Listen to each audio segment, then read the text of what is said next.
La arrogancia puede parecer poderosa desde afuera, discutir con el personal, exigir excepciones, ignorar las reglas como si no aplicaran.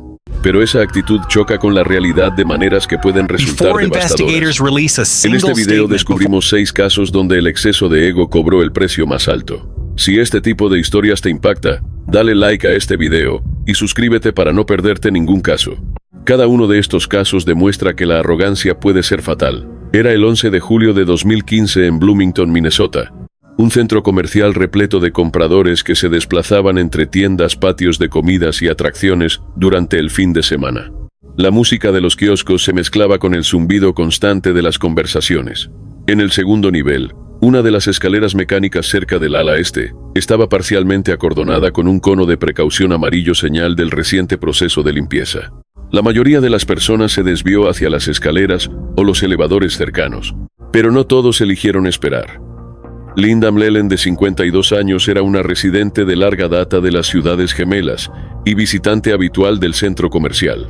Trabajaba en administración de propiedades, pero era más conocida entre los empleados de las tiendas locales por su lengua afilada y su temperamento explosivo. Los dependientes la recordaban exigiendo devoluciones o dando lecciones al personal sobre cómo debían atenderla. Fuera de los espacios públicos, vivía sola en un tranquilo complejo de apartamentos. Las compras eran parte de su rutina, una forma de pasar el tiempo y también de ejercer control en un entorno donde sentía que tenía autoridad. La escalera mecánica en sí era estándar para el centro comercial, una inclinación de 2 pisos con escalones de acero, pasamanos de goma y escalones estriados. Los equipos de limpieza solían fregar las escaleras a última hora de la mañana, dejando conos para advertir sobre las superficies húmedas. El peligro no estaba oculto. Los resbalones en escaleras mecánicas en movimiento pueden provocar lesiones craneales severas debido a los filos metálicos de los escalones. La política del centro comercial se basaba en señalización visible y conos de advertencia, en lugar de cerrar las escaleras por completo, confiando en que los visitantes respetarían las señales. Esa tarde, Linda notó a un conserje terminando su trabajo cerca de la base de la escalera mecánica. Insatisfecha con lo que creyó ver como marcas en los escalones, hizo saber su desaprobación al trabajador en voz alta. Los testigos la describieron después como visiblemente irritada, murmurando mientras caminaba.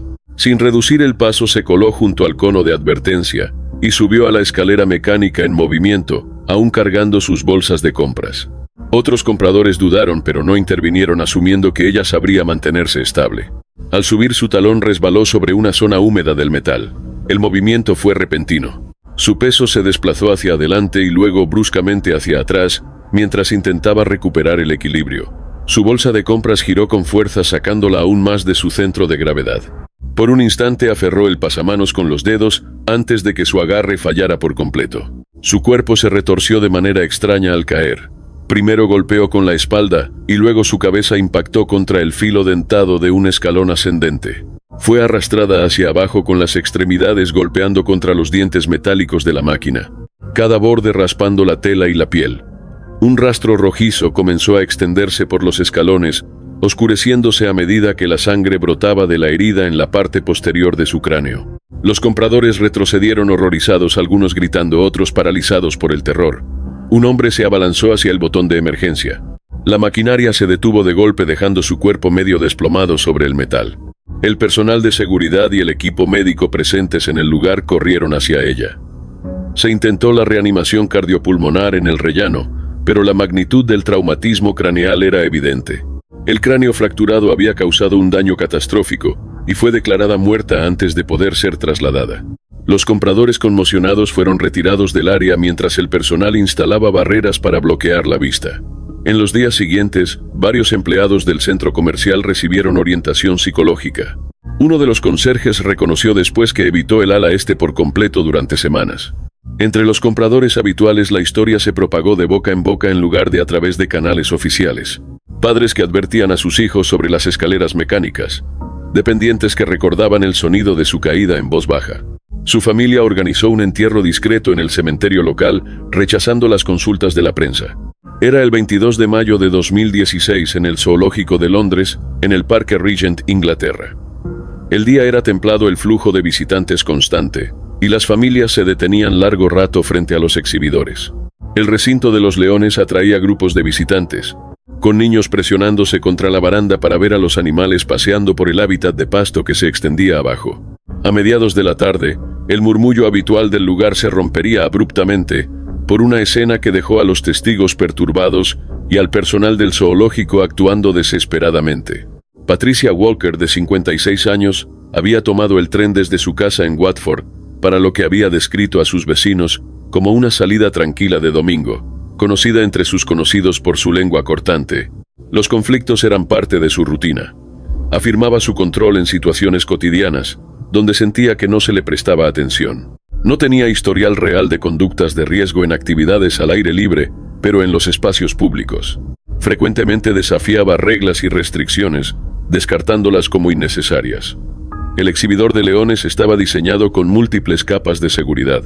Una baranda baja mantenía a los visitantes a varios metros de un borde de concreto más allá del cual un foso seco caía unos 3,5 metros hacia el recinto. Los animales 3 leones adultos ocupaban un espacio abierto tipo sabana con pasto, rocas y troncos. La señalización claramente indicaba a los visitantes permanecer detrás de la barrera, y el personal en el área solía recordarle a cualquiera que se inclinara demasiado que debía alejarse. Aún así, los incidentes de visitantes que intentaban estirarse sobre la baranda para tomar mejores fotos no eran del todo infrecuentes. Esa tarde Patricia se molestó cuando un miembro del personal le pidió que se alejara. Se quejó en voz alta acusando al empleado de arruinarle la visita. Ignorando las instrucciones repetidas, se inclinó sobre la barrera señalando hacia los leones mientras se burlaba de su inactividad. Varios visitantes cercanos se incomodaron visiblemente. Un padre con un cochecito de bebé se alejó con sus hijos hacia otro punto de la baranda. A pesar de las advertencias y la señalización visible, Patricia permaneció fija en su posición, inclinándose cada vez más hacia adelante. Sus zapatos resbalaron contra el borde liso del concreto, desplazando su peso más allá del punto de equilibrio. Se lanzó hacia adelante con un grito repentino, volteando sobre la baranda y cayendo al foso seco. Gritos se propagaron entre la multitud mientras caía con fuerza rodando sobre el suelo de tierra abajo. Durante varios segundos el recinto guardó silencio con los leones, deteniéndose ante la inesperada intrusión. Luego 2 de ellos cargaron. El macho atacó primero, clavando sus poderosas mandíbulas en el hombro de Patricia. Patricia gritó retorciéndose en el suelo mientras uno de los leones arañaba con las garras extendidas, desgarrando sus brazos y torso. Los visitantes gritaron. Otros cubrían los ojos de sus hijos. El personal del zoológico respondió en cuestión de segundos desplegando bocinas de aire y mangueras de alta presión. Los leones vacilaron brevemente bajo los chorros de agua, pero el macho no soltó su presa. El cuerpo de Patricia se retorció de manera antinatural mientras el animal tiraba de ella. Rastros de sangre se extendieron por la tierra. En minutos, sus movimientos se volvieron más lentos hasta detenerse por completo. El personal intensificó los esfuerzos, finalmente logrando replegar a los leones con bocinas repetidas y chorros de agua sostenidos el tiempo suficiente para atraerlos hacia un recinto de contención. El personal de emergencias entró solo después de que los animales estuvieran asegurados. Patricia fue declarada muerta en el lugar. Su cuerpo presentaba traumatismos masivos consistentes con un ataque de felino. Los testigos, aún agrupados detrás de la baranda, fueron alejados discretamente, muchos visiblemente conmocionados. Sus familiares evitaron responder preguntas sobre las circunstancias durante su funeral. En una conferencia de prensa, los funcionarios enfatizaron que la víctima había ignorado las normas publicadas y las instrucciones del personal, subrayando los límites de lo que las medidas de seguridad pueden prevenir cuando las advertencias son ignoradas. El zoológico reforzó las barreras en las semanas siguientes, elevando las barandas e instalando señalización adicional. Era el 19 de agosto de 2017 en Austell, Georgia. El calor veraniego se extendía sobre un parque de atracciones donde las multitudes lo llenaban de ruido y energía. Las atracciones funcionaban con su ritmo mecánico habitual, pero debajo de la emoción existía una tensión que nadie podía nombrar. Al caer la noche, el parque sería recordado por algo mucho más oscuro que las montañas rusas y la diversión. Melissa Daniels tenía 41 años, era consultora de marketing de Atlanta, conocida por su actitud directa y su impaciencia. Sus colegas la describían como aguda y confrontacional, siempre dispuesta a señalar la incompetencia ajena. Tenía trabajo estable con pequeñas empresas regionales y le gustaba proyectar autoridad en público. Fuera del trabajo, los parques de atracciones eran uno de sus placeres. Seguía foros de entusiastas de las atracciones, alardeando frecuentemente de que entendía cómo funcionaban los sistemas de retención y seguridad. Su relación con el riesgo era una cuestión de control. Creía que las reglas aplicaban a los demás, no a ella. Las montañas rusas dependen de sistemas de retención en capas, barras de regazo, arneses de hombro y cinturones de seguridad revisados y bloqueados por los operadores antes de la salida. La atracción en la que abordó Melissa, una montaña rusa de acero con inversiones, usaba un arnés rígido sobre los hombros, con un seguro adicional de cinturón en la base. Los operadores exigían que ambos estuvieran asegurados antes del despacho. A pesar de esto, algunos pasajeros intentaban poner a prueba los límites jalando contra los arneses para demostrar cuánto movimiento era posible. Ese día la montaña rusa registraba esperas más largas de lo habitual. Las altas temperaturas hacían que las multitudes estuvieran impacientes. Los testigos dijeron que Melissa se quejó en voz alta de que los operadores se movían demasiado lento durante el embarque, burlándose de su eficiencia. Cuando le llegó su turno, bajó su arnés, pero varios pasajeros cercanos notaron que deliberadamente empujó el cinturón de seguridad a un lado, insistiendo en que podía manejarlo ella sola. Un operador jaló brevemente el arnés de hombro, pero con la fila completa presionando, la revisión fue rápida. Se reprodujo un anuncio de advertencia recordando a los pasajeros que debían mantenerse asegurados, pero Melissa se veía indiferente. El tren subió su colina inicial con el sonido de las cadenas traqueteando. Desde abajo la estructura se elevaba imponente sobre el parque. Los pasajeros gritaban y se aferraban mientras el primer descenso los lanzaba a toda velocidad. El tren se desplazó con fluidez por curvas y giros hasta aproximarse a su primera inversión. Un lazo cerrado que volteaba los cuerpos al revés. Las grabaciones de seguridad confirmaron después que Melissa se había desplazado en su asiento con el torso menos sujeto que el de los demás pasajeros. Al invertirse el tren, sus hombros se elevaron por encima del arnés. El accidente se desarrolló en segundos. Los testigos detrás de ella vieron su cuerpo elevarse como si fuera ingrávido y luego soltarse del arnés. Se agitó mientras se desprendía completamente del arnés, cayendo hacia arriba antes de que la gravedad la jalara hacia abajo. A plena vista de la fila de atrás, impactó contra una viga de acero con una fuerza aplastante. El impacto se escuchó por encima de los gritos. Su cuerpo cayó por el espacio abierto y golpeó el suelo cerca de un camino de servicio junto a la vía. El tren completó su recorrido. Los pasajeros gritaban tanto por el miedo de la atracción como por lo que acababan de presenciar. Algunos estaban histéricos para cuando los vagones regresaron a la estación con las manos temblorosas y los rostros pálidos. Los operadores detuvieron el embarque de inmediato mientras el personal de seguridad corría hacia el lugar. Los paramédicos del parque llegaron a Melissa en minutos, pero sus heridas eran catastróficas. Los registros confirmaron después que había muerto en el impacto, sin ninguna posibilidad de sobrevivir. Su cuerpo fue retirado bajo lonas mientras las multitudes eran discretamente alejadas del área. La noticia se propagó rápidamente por el parque, pero los detalles fueron escasos hasta la noche. La montaña rusa fue clausurada indefinidamente para inspección. En los días posteriores, el foco se desplazó menos hacia el luto y más hacia el comportamiento que había provocado la caída. El personal del parque documentó su negativa a seguir las instrucciones, y los investigadores señalaron que los sistemas de seguridad no habían fallado. En Atlanta, su lugar de trabajo reconoció su ausencia solo brevemente.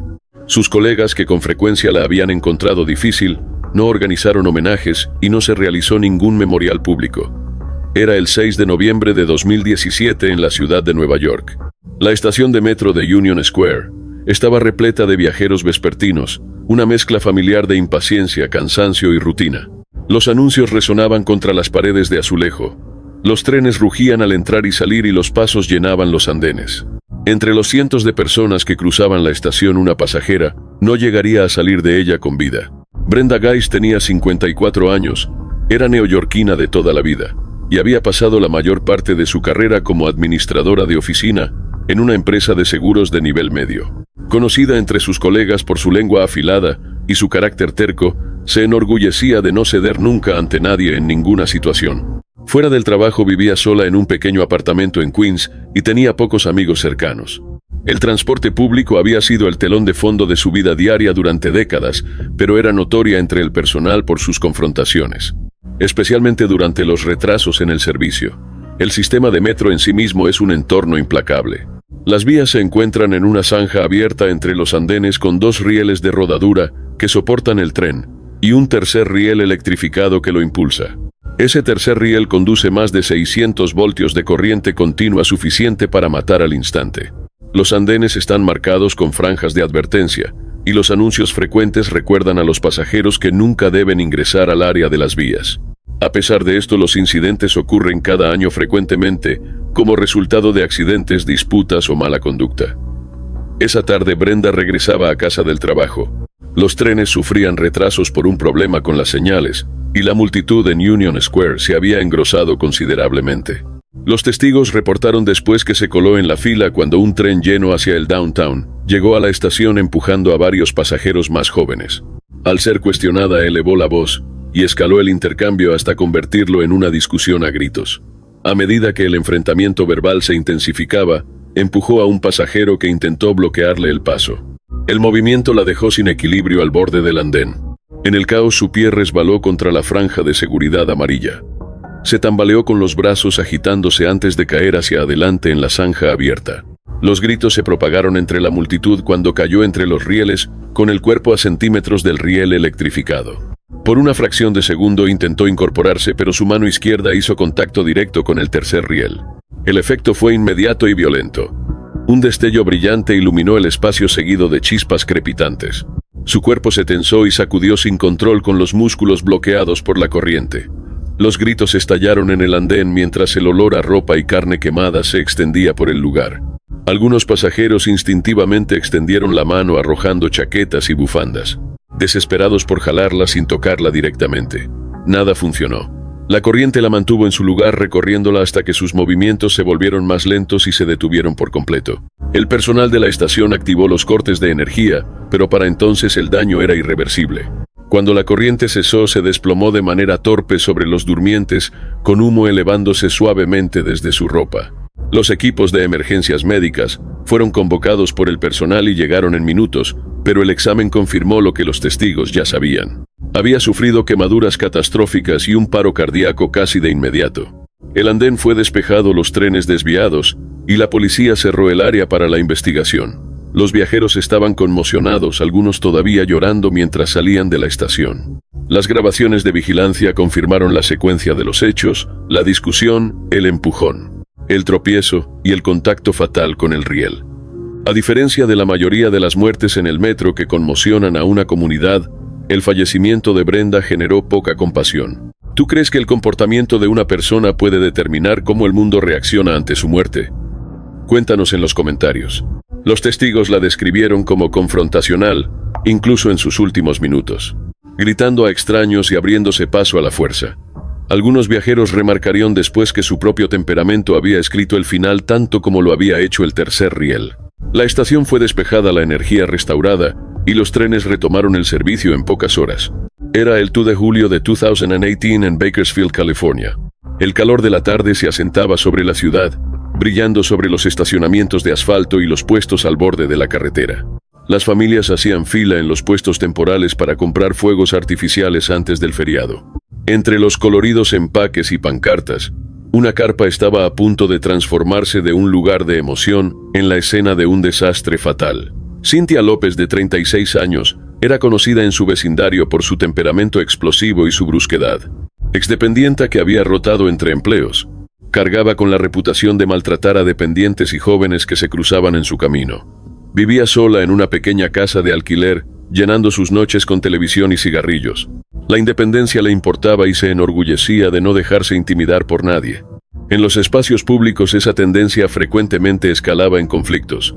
El puesto de fuegos artificiales que visitó ese día era una estructura temporal de lona sobre postes metálicos con cajas de cartón apiladas en el interior, sparklers, cohetes y bombas aéreas. Estas carpas, aunque con licencia, siempre conllevaban un margen de peligro. Los fuegos artificiales están compuestos de pólvora negra, mechas y compuestos químicos, todos altamente inflamables. Las regulaciones prohibían llamas abiertas, exigían señalización visible sobre riesgos de incendio y extintores portátiles en el lugar. Incluso con todas las precauciones, una sola ignición podía convertir el espacio cerrado en un infierno en cuestión de segundos. Esa tarde Cynthia entró a la carpa exigiendo un reembolso por un paquete de sparklers que afirmaba eran defectuosos. Los testigos recordaron su voz elevándose mientras maltrataba al joven personal detrás del mostrador. Los empleados señalaron los carteles publicados. Sin devoluciones y sin llamas abiertas, pero ella los ignoró por completo. En su agitación encendió un cigarrillo mientras aún permanecía dentro de la carpa, con el humo elevándose sobre pilas de cajas de fuegos artificiales. El personal le rogó que saliera, pero ignoró todas las advertencias. En su agitación, dejó caer el cigarrillo encendido cerca de una caja parcialmente abierta de bombas aéreas apiladas junto al mostrador. La punta encendida rodó contra papeles de envoltura sueltos y mechas expuestas que se prendieron casi de inmediato. Las chispas corrieron por la caja, y en segundos el primer fuego artificial se encendió escupiendo fuego dentro de la carpa. El pánico se apoderó del espacio. Empleados y clientes corrieron desesperados hacia la salida, algunos jalando a otros para ponerlos a salvo. Las cajas explotaron en ráfagas rápidas lanzando brasas sobre el estacionamiento. Cynthia retrocedió tambaleándose desde el mostrador, con el humo espesándose a su alrededor. Los testigos afuera vieron su silueta enmarcada por el fuego tosiendo violentamente. Con sus intentos de protegerse completamente inútiles contra el calor que se propagaba, la carpa colapsó hacia adentro cuando los soportes cedieron y las llamas se alimentaron de cada superficie disponible. Los espectadores usaron extintores y recipientes de agua, pero el fuego era demasiado intenso. De inmediato llamaron al 911. Los empleados se arrastraron unos a otros para ponerse a salvo con la ropa chamuscada. Cynthia nunca salió. Los bomberos llegaron minutos después y sofocaron los restos bajo columnas de humo negro. Cuando los equipos revisaron los escombros, encontraron su cuerpo cerca del mostrador desplomado contra los restos carbonizados. Los investigadores determinaron que había muerto por quemaduras graves e inhalación de humo probablemente en cuestión de momentos, tras ser superada por el incendio. Los vecinos que se enteraron de lo ocurrido dijeron que sonaba exactamente como ella, demasiado terca para seguir las reglas, incluso cuando esas reglas existían para mantener a las personas con vida. Algunos señalaron con amargura que logró convertir un puesto familiar de fuegos artificiales en una zona de desastre con solo entrar. Sus familiares mantuvieron los arreglos funerarios al mínimo, evitando las preguntas de los vecinos que la recordaban como una fuente constante de conflictos. El informe final del Departamento de Bomberos se centró en recordarle al público que ignorar las señales de seguridad puede poner en riesgo a todos. Era el 6 de agosto de 2016 en Collin, Texas. El calor de la tarde presionaba sobre el asfalto negro de un concurrido estacionamiento de un centro comercial local, donde los carritos traqueteaban y los motores rugían mientras los compradores entraban y salían apresuradamente. El estacionamiento estaba lleno como de costumbre, con filas de autos apretados y familias moviéndose entre ellos. Era el caos rutinario de un día cualquiera, hasta que una confrontación se convirtió en algo irreversible. Diane Stokes, de 47 años, era una figura conocida en el centro de Texas. Rotaba entre trabajos administrativos, pero era más conocida por su carácter explosivo que por su desempeño laboral. Los empleados de las tiendas locales la reconocían como el tipo de persona que discutía largamente por pequeñas molestias. Prosperaba en el control, llevando los conflictos más lejos de lo que la mayoría de las personas se atrevería. También padecía obesidad, con un peso que superaba ampliamente los 90 kilogramos en una estatura de 1.62 metros, condición que frecuentemente la dejaba sin aliento ante el esfuerzo, pero era incapaz de admitir ninguna limitación. Los estacionamientos en particular parecían sacar lo peor de ella, un escenario donde solía enfrentarse a conductores y peatones por agravios imaginarios. Esa tarde Diane estacionó en una fila del centro, y al regresar encontró un carrito de compras extraviado apretado contra su sedán. Cerca de allí, un joven en sus 20s recolectaba carritos en una fila. Los testigos afirmaron que ella lo confrontó de inmediato gritando que había dañado su auto. El trabajador intentó continuar su tarea ignorándola, mientras empujaba la fila de carritos de metal hacia adelante. Diane se plantó frente a ellos, bloqueando el paso en el estrecho carril. Los carritos, con su peso y momento, la golpearon en los muslos, haciéndola tropezar. En lugar de apartarse, agarró el riel lateral de uno de los carritos y jaló con fuerza. El jalón repentino desestabilizó la fila, y los carritos delanteros se desviaron bruscamente. Los marcos metálicos se lanzaron de costado, y uno la golpeó de lleno en el pecho. Su propio peso jugó en su contra. Incapaz de recuperar el equilibrio rápidamente, su centro de gravedad se desplazó hacia atrás. Cayó con fuerza sobre el asfalto inclinado, con la parte posterior de su cabeza golpeando el concreto con un crujido seco. El carrito, todavía en movimiento, rodó parcialmente sobre sus piernas antes de que el trabajador lograra detenerlos. Los testigos describieron después el sonido estremecedor cuando su cráneo golpeó el pavimento, seguido de inmediato por un charco oscuro que se extendía bajo su cabello.